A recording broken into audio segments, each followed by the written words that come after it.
श्री गणेशाय नमः। श्री जानकी वल्लभो विजयते। श्री रामचरितमानस द्वितीय सोपान अयोध्या कांड आरंभ। बोलो जय श्री राम। बोल सियावर रामचंद्र की जय। बोल हनुमान जी महाराज की जय। पहला कांड था बालकांड, द्वितीय कांड हो गया अयोध्या कांड। जिनकी गोद में हिमाचल सुता पार्वती जी, मस्तक पर गंगा जी, ललाट पर द्वितीया का चंद्रमा, कंठ में हलाहल विष और वक्ष स्थल पर सर्प राजशेष जी सुशोभित हैं। वे भस्म से विभूषित देवताओं में श्रेष्ठ, सर्वेश्वर, संहार करता या भक्तों के पाप नाशक, सर्वव्यापक, कल्याण स्वरूप, चंद्रमा के समान शुभ्रवर्ण श्री शंकर जी सदा मेरी रक्षा करें। रघुकुल को आनंद देने वाले श्री रामचंद्र जी के मुखारविंद की जो शोभा, राज्याभिषेक की बात सुनकर ने तो प्रसन्नता पूर्वक को प्राप्त हुई और नए वनवास के दुख से मलिन ही हुई। वह मुख कमल की छवि मेरे लिए सदा सुंदर मंगलों की देने वाली हो। नीले कमल के समान श्याम और कोमल जिनके अंग हैं, श्री सीता जी जिनके वाम भाग में विराजमान हैं और जिनके हाथों में क्रमशः अमोघ बाण और सुंदर धनुष हैं, उन रघुवंश के स्वामी श्री रामचंद्र जी को मैं नमस्कार करता हूँ। श्री गुरु चरण सरोज रज निज मन मुकुर सुधारी, वरणौ रघुवर विमल जसु जो दायक फल चारी। श्री गुरु जी के चरण कमलों की रज में अपने मन रूपी दर्पण को साफ करके मैं श्री रघुनाथ जी के उस निर्मल यश का वर्णन करता हूँ जो चारों फलों धर्म अर्थ काम मोक्ष को देने वाला है। जब से श्री रामचंद्र जी विवाह करके घर आए तब से अयोध्या में नित्य नए मंगल हो रहे हैं और आनंद के बधावे बज रहे हैं। चौदहों लोक रूपी बड़े भारी पर्वतों पर पुण्य रूपी मेघ सुख रूपी जल बरसा रहे हैं।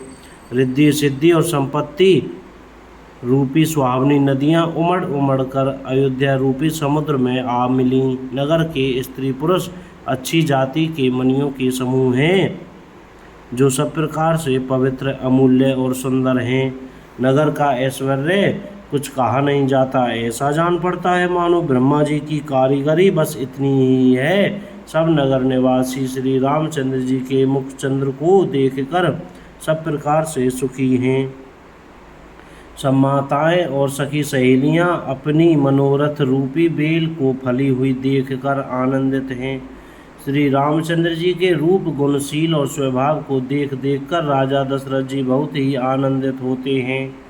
सबके हृदय में ऐसी अभिलाषा है और सब महादेव जी को मनाकर प्रार्थना करके कहते हैं कि राजा अपने जीते जी श्री रामचंद्र जी को युवराज दे दें। एक समय रघुकुल के राजा दशरथ जी अपने सारे समाज सहित राजसभा में विराजमान थे। महाराज समस्त पुण्यों की मूर्ति हैं। उन्हें श्री रामचंद्र जी का सुंदर यश सुनकर अत्यंत आनंद हो रहा है। सब राजा उनकी कृपा चाहते हैं और लोकपालगण उनके रुख को रखते हुए अनुकूल होकर प्रीति करते हैं। पृथ्वी आकाश पाताल तीनों भवनों में भूत भविष्य वर्तमान तीनों कालों में दशरथ जी के समान बड़भागी और कोई नहीं है। मंगलों के मूल श्री रामचंद्र जी जिनके पुत्र हैं, उनके लिए जो कुछ कहा जाए सब थोड़ा है। राजा ने स्वाभाविक ही हाथ में दर्पण ले लिया और उसमें अपना मुंह देखकर मुकुट को सीधा किया। देखा कि कानों के बाल सफ़ेद हो गए हैं, मानो बुढ़ापा ऐसा उपदेश कर रहा है कि हे राजन, श्री रामचंद्र जी को युवराज पद देकर अपने जीवन और जन्म का लाभ क्यों नहीं लेते। हृदय में यह विचार लाकर युवराज पद देने का निश्चय कर राजा दशरथ जी ने शुभ दिन और सुंदर समय पाकर प्रेम से पुलकित शरीर हो आनंद मगन मन से उसे गुरु वशिष्ठ जी को जा सुनाया। राजा ने कहा, हे मुनिराज, कृपया यह निवेदन सुनिए। श्री रामचंद्र जी अब सब प्रकार से सब योग्य हो गए हैं। सेवक मंत्री सब नगर निवासी और जो हमारे शत्रु मित्र या उदासीन हैं सभी को श्री रामचंद्र जी वैसे ही प्रिय हैं जैसे वे मुझको हैं। उनके रूप में आपका आशीर्वाद ही मानो शरीर धारण करके शोभित हो रहा है। हे स्वामी, सारे ब्राह्मण परिवार सहित आपके ही समान उन पर स्नेह करते हैं। जो लोग गुरु के चरणों की रज को मस्तक पर धारण करते हैं वे मानो समस्त ऐश्वर्य को अपने वश में कर लेते हैं। इसका अनुभव मेरे समान दूसरे किसी ने नहीं किया। जय श्री राम। आपकी पवित्र चरण रज की पूजा करके मैंने सब कुछ पा लिया। अब मेरे मन में एक ही अभिलाषा है, हे नाथ, वह भी आप ही के अनुग्रह से पूरी होगी।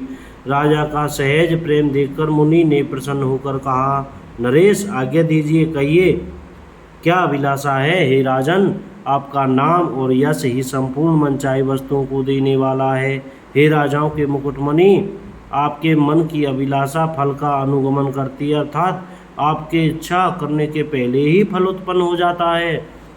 आप अपने जी में गुरु जी को सब प्रकार से प्रसन्न जानकर हर्षित होकर राजा कोमल वाणी से बोले, हे नाथ, श्री रामचंद्र को युवराज कीजिए, कृपा करके कहिए, आज्ञा दीजिए तो तैयारी की जाए। मेरे जीते जी यह आनंद उत्सव हो जाए जिससे सब लोग अपने नेत्रों का लाभ प्राप्त करें। प्रभु, आपके प्रसाद से शिव जी ने सब कुछ निभा दिया, सब इच्छाएं पूर्ण कर दी। केवल यही एक लालसा मन में रह गई है। इस लालसा के पूर्ण हो जाने पर फिर सोच नहीं, शरीर रहे या चला जाए, जिसमें मुझे पीछे पछतावा न हो, मुझे पीछे पछतावा न हो। दशरथ जी के मंगल और आनंद के मूल सुंदर वचन उन्हीं मन में बहुत प्रसन्न हुए।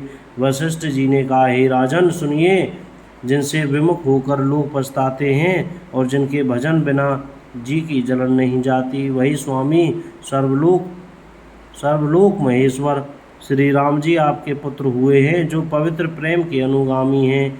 श्री राम जी पवित्र प्रेम के पीछे पीछे चलने वाले हैं, इसी से तो प्रेम वश आपके पुत्र हुए हैं। जय श्री राम। हे राजन, अब देर न कीजिए, शीघ्र सब सामान सजाइए। शुभ दिन और सुंदर मंगल तभी है जब श्री रामचंद्र जी युवराज हो जाएं, अर्थात उनके अभिषेक के लिए सभी दिन शुभ और मंगलमय हैं। राजा आनंदित होकर महल में आए और उन्होंने सेवकों को तथा मंत्री सुमंत को बुलवाया। उन लोगों ने जय जीव कहकर सिर नवाए। तब राजा ने सुंदर मंगलमय वचन श्री राम जी को युवराज पद देने को प्रस्ताव सुनाए और कहा,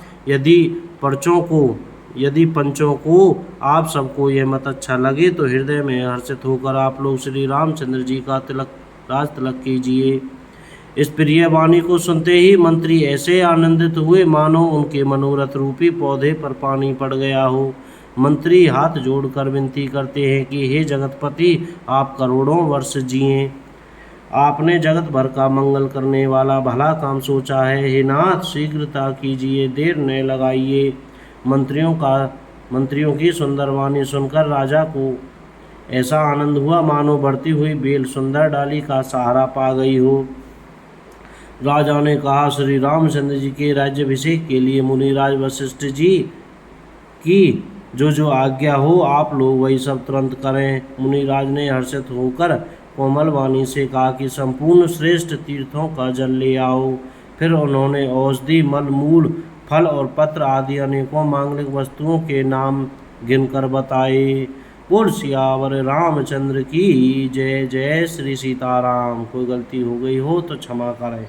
जय सिया राम।